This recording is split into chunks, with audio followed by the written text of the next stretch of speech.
Fala, guerreiros! Na aula de hoje nós vamos falar sobre mais um povo africano antigo, é o Reino de Cush.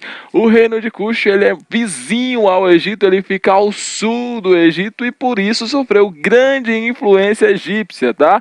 Hoje, o país que herdou as características do Reino de Cush é o Sudão, é o atual Sudão. Aqui em cima, no norte, nós temos o Egito e o Sudão ao sul do Egito, beleza?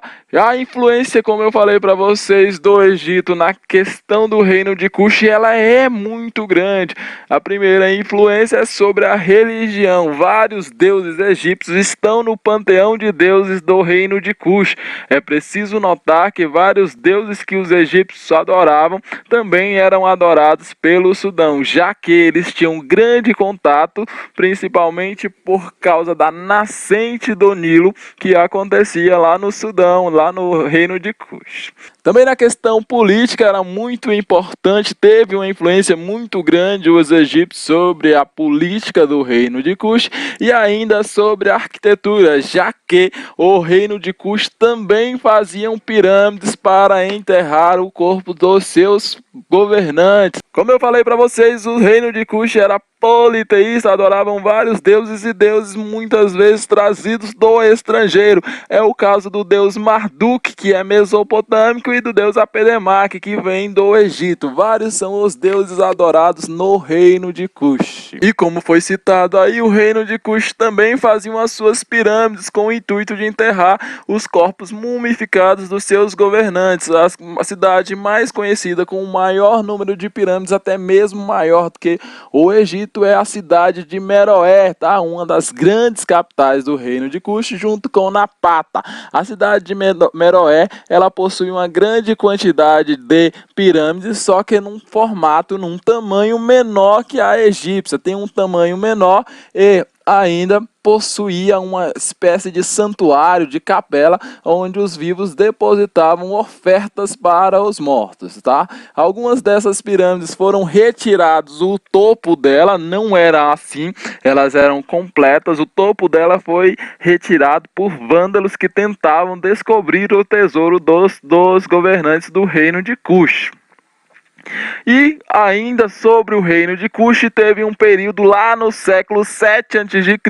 que teve um domínio cuxita sobre o Egito. O Egito foi totalmente dominado pelos cuxitas e este período aí historicamente ficou conhecido como o período dos faraós negros, pois antigamente acreditavam que o Reino de Cush possuíam governantes negros, enquanto o Egito todos eles possuíam as suas características brancas. Hoje há uma polêmica muito grande sobre esse termo faraó negro, já que no Egito, o Egito faz parte da África e provavelmente os seus habitantes, provavelmente os seus governantes também eram negros, tá? Não se tem aí uma distinção, essa distinção aí de África branca e África negra, ela tá meio que desatualizada, isso aí é no passado. Hoje, no presente, nós temos uma discussão de que tanto egípcios como o restante da África possuem características negras, tá? Então aí há uma polêmica sobre esse termo,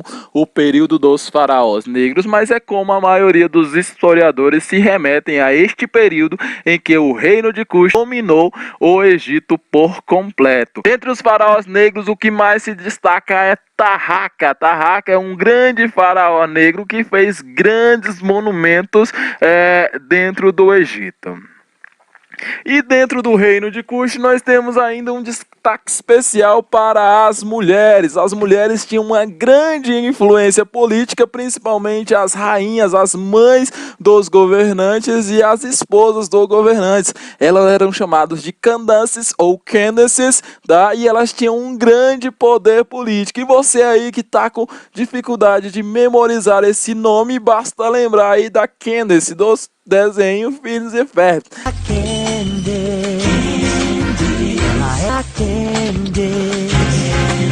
As Candace tinham grande influência política, elas influenciavam muito os governadores do Reino de Cush, o que é muito raro neste ambiente, nesse peritas, elas assumiam o governo, muitas vezes elas substituíam os reis e governavam o reino de Kush aí com muita sabedoria. Estátua que representa uma Candace, é a chamada Vênus de Meroé. E para finalizar a nossa breve aula de hoje, nós temos aí que relatar a importância da escrita meroíta. Infelizmente, a escrita meroíta ainda não foi decifrada. Há um estudo sobre a escrita meroíta, mas ainda não temos muitos dados sobre esta escrita. Então foi essa aí a nossa aula. Valeu!